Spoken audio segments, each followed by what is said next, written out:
ಪಡ್ಕೊಳ್ತಾ ಹೋಗೋಣ. ಇದು ಬೆಂಗಳೂರಿನ ಸ್ಟಾರ್ ಹೋಟೆಲ್ಗೆ ಗ್ಯಾಸ್ ಇಲ್ಲ, ಅಡುಗೆಗೆ ಸೌದೆಯನ್ನ ಬಳಸ್ತಾ ಇದೆ ಮೆಜೆಸ್ಟಿಕ್ನ ಹೋಟೆಲ್.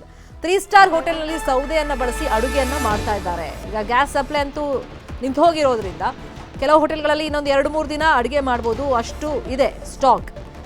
ಸೊ ಅಲ್ಲಿವರೆಗೂ ಸಪ್ಲೈ ಆಗಲಿಲ್ಲ ಅಂತಂದ್ರೆ ಬಂದ್ ಮಾಡಬೇಕಾದಂಥ ಅನಿವಾರ್ಯ ಪರಿಸ್ಥಿತಿ ಬಂದ್ಬಿಟ್ಟಿದೆ. ಸೊ ಇನ್ನೊಂದು ಕಡೆ ಇದಕ್ಕೆ ಪರ್ಯಾಯ ಅಂತಂದ್ರೆ ಸೌದೆ ಬಳಸಿ ಅಡುಗೆ ಮಾಡೋದು. ಬಟ್ ಇದು ಎಷ್ಟು ದಿನ ನಡೆಯುತ್ತೆ ಗೊತ್ತಿಲ್ಲ, ಇದೆಲ್ಲ ತಾತ್ಕಾಲಿಕ, ಟೆಂಪ್ರರಿ. ಬೆಂಗಳೂರಿನ ಸ್ಟಾರ್ ಹೋಟೆಲ್ಗೆ ಗ್ಯಾಸ್ ಸಪ್ಲೈ ಆಗದೇ ಇರುವಂತ ಹಿನ್ನೆಲೆಯಲ್ಲಿ ಸದ್ಯಕ್ಕೆ ಪರ್ಯಾಯವಾಗಿ ಸೌದೆಯನ್ನ ಬಳಸಿ ಅಡುಗೆಯನ್ನ ಮಾಡಲಾಗ್ತಿದೆ. 3 ಸ್ಟಾರ್ ಹೋಟೆಲ್ನಲ್ಲಿ ಸೌದೆ ಬಳಸಿ ಅಡುಗೆಯನ್ನ ಮಾಡಲಾಗ್ತಾ ಇದೆ.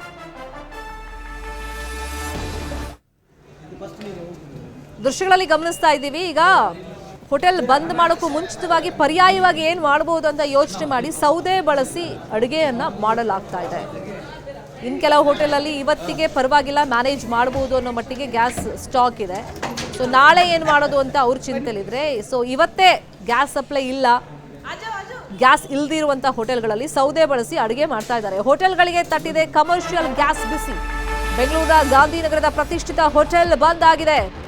ಗಾಂಧಿನಗರದ ಮುಖ್ಯ ರಸ್ತೆಯ ಹೋಟೆಲ್ ಸ್ಯಾಂಕ್ಟಮ್ ಬಾರ್ ಅಂಡ್ ರೆಸ್ಟೋರೆಂಟ್ನಲ್ಲಿ ಗ್ಯಾಸ್ ಇಲ್ಲದ ಕಾರಣ ಕಿಚನ್ ಬಂದ್ ಮಾಡಲಾಗಿದೆ. ಕೆಲವರು ಪರ್ಯಾಯ ವ್ಯವಸ್ಥೆ ಏನಿದೆ ತಕ್ಷಣಕ್ಕೆ ಬಂದ್ ಮಾಡದೆ ಬೇರೆ ಏನು ಮಾಡಬಹುದು ಅಂತ ಯೋಚನೆ ಮಾಡಿ ಸೌದೆಯಿಂದ ಅಡುಗೆ ಮಾಡೋ ಕೆಲಸ ಮಾಡ್ತಾ ಇದ್ದಾರೆ. ಇನ್ನು ಕೆಲವು ಕಡೆ ಪ್ರತಿಷ್ಠಿತ ಹೋಟೆಲ್ಗಳಲ್ಲಿ ಬಂದ್ ಮಾಡಲಾಗಿದೆ. ಬೆಂಗಳೂರ ಗಾಂಧಿನಗರದ ಪ್ರತಿಷ್ಠಿತ ಹೋಟೆಲ್ ಬಂದ್ ಆಗಿದೆ. ಗಾಂಧಿನಗರದ ಮುಖ್ಯ ರಸ್ತೆಯ ಹೋಟೆಲ್ ಬಂದ್ ಮಾಡಲಾಗಿದೆ. ಕಿಚನ್ ಬಂದ್ ಆಗಿದೆ, ಕಾರಣ ಗ್ಯಾಸ್ ಇಲ್ಲ. ಹೋಟೆಲ್ಗಳಿಗೆ ಕಮರ್ಷಿಯಲ್ ಗ್ಯಾಸ್ ಬಿಸಿ ತಟ್ಟಿದೆ.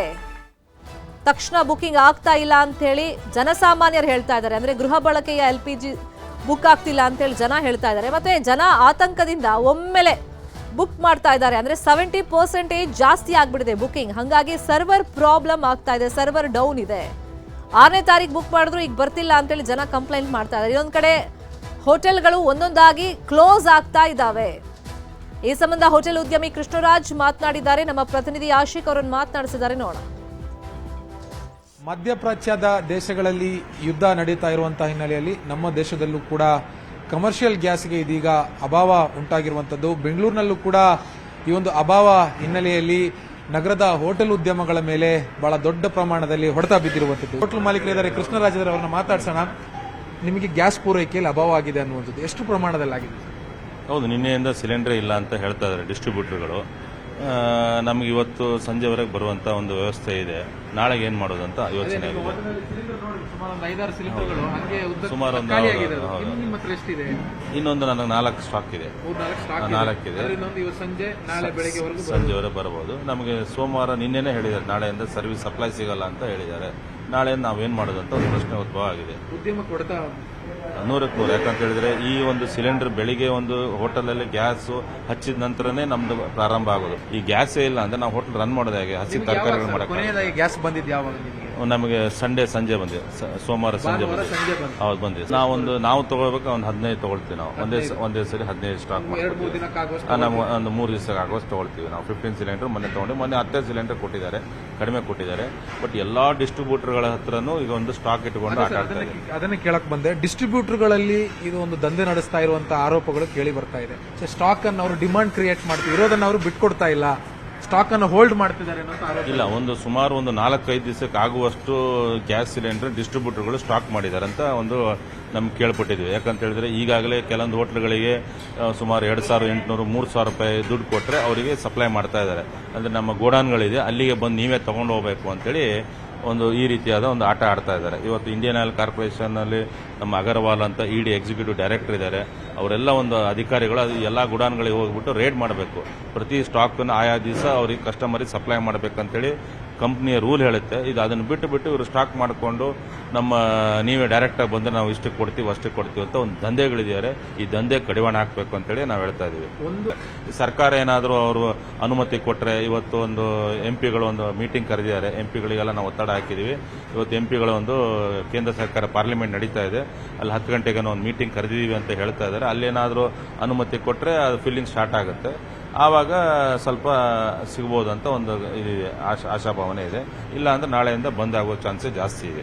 ಇದಿಷ್ಟು ಹೋಟೆಲ್ ಮಾಲೀಕರ ಮಾತು. ಬೆಂಗಳೂರಿನಿಂದ ಕ್ಯಾಮರಾ ಪರ್ಸನ್ ನೂರ್ ಅಹಮದ್ ಜೊತೆ ಆಶಿಕ್ ಮುಲ್ಕಿ, ನ್ಯೂಸ್ 8.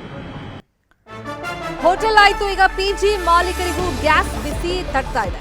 ಬೆಂಗಳೂರಲ್ಲಿ ಇವೆ 15,000ಕ್ಕೂ ಅಧಿಕ ಪಿಜಿಗಳು. ಪಿಜಿಗಳಲ್ಲಿ ವಾಸ ಇದ್ದಾರೆ 10 ಲಕ್ಷಕ್ಕೂ ಹೆಚ್ಚು ಜನ.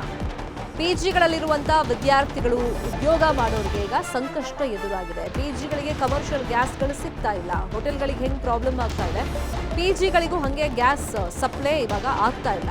ಇರುವಂತ ಗ್ಯಾಸ್ನಲ್ಲಿ ಹೆಚ್ಚು ಕಮ್ಮಿ ಅಂದ್ರೂ 1 ವಾರ ಮ್ಯಾನೇಜ್ ಮಾಡಬಹುದು. ಊಟದ ಮೆನುವಿನಲ್ಲಿ ಚೇಂಜ್ ಮಾಡೋದಕ್ಕೂ ನಿರ್ಧಾರ ಮಾಡಿದ್ದಾರೆ. ಅಂದ್ರೆ ದೋಸೆ, ಜಾಸ್ತಿ ಗ್ಯಾಸ್ ಯಾವ್ದು ಯೂಸ್ ಮಾಡಿ ಅಡುಗೆ ಮಾಡಬೇಕು ಅಥವಾ ತಿಂಡಿ ಮಾಡಬೇಕು, ಅದನ್ನೆಲ್ಲ ಕಟ್ ಆಫ್ ಮಾಡೋದಕ್ಕೆ ಚಿಂತನೆಯಲ್ಲಿದ್ದಾರೆ. ರೈಸ್ ಬಾತ್, ಅನ್ನ ಸಾಂಬಾರ್ ಮಾತ್ರ ಕೊಡೋದಕ್ಕೆ ತೀರ್ಮಾನ ಮಾಡಿದ್ದಾರೆ. 2-3 ದಿನಗಳಲ್ಲಿ ಗ್ಯಾಸ್ ಸಿಗದೆ ಇದ್ರೆ ಊಟನೂ ಬಂದ್ ಆಗುವಂತ ಆತಂಕದಲ್ಲಿ ಈಗ ಪಿಜಿ ಮಾಲೀಕರಿದ್ದಾರೆ. ಅಲ್ಲಿರುವಂತಹ ವಿದ್ಯಾರ್ಥಿಗಳು ಅಥವಾ ಉದ್ಯೋಗಸ್ಥರು ಇದ್ದಾರೆ. ಪಿಜಿ ಮಾಲೀಕರ ಸಂಘದ ಅಧ್ಯಕ್ಷ ಅರುಣ್ ಕುಮಾರ್ ಅವರು ಈ ಬಗ್ಗೆ ಹೇಳಿಕೆಯನ್ನು ಕೊಟ್ಟಿದ್ದಾರೆ. 15,000ಕ್ಕೂ ಹೆಚ್ಚು ಪಿಜಿಗಳಿದಾವೆ ಬೆಂಗಳೂರಲ್ಲಿ.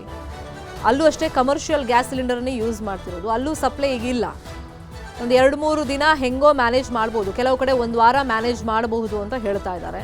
ಅದರಲ್ಲೂ ರೈಸ್ ಬಾತು ಮತ್ತು ಅನ್ನ ಸಾಂಬಾರು ಇಷ್ಟೇ ಮೆನುವಿನಲ್ಲಿ ಇವಾಗ ಕೊಡೋದಕ್ಕೆ ಡಿಸೈಡ್ ಮಾಡಿದ್ದಾರೆ.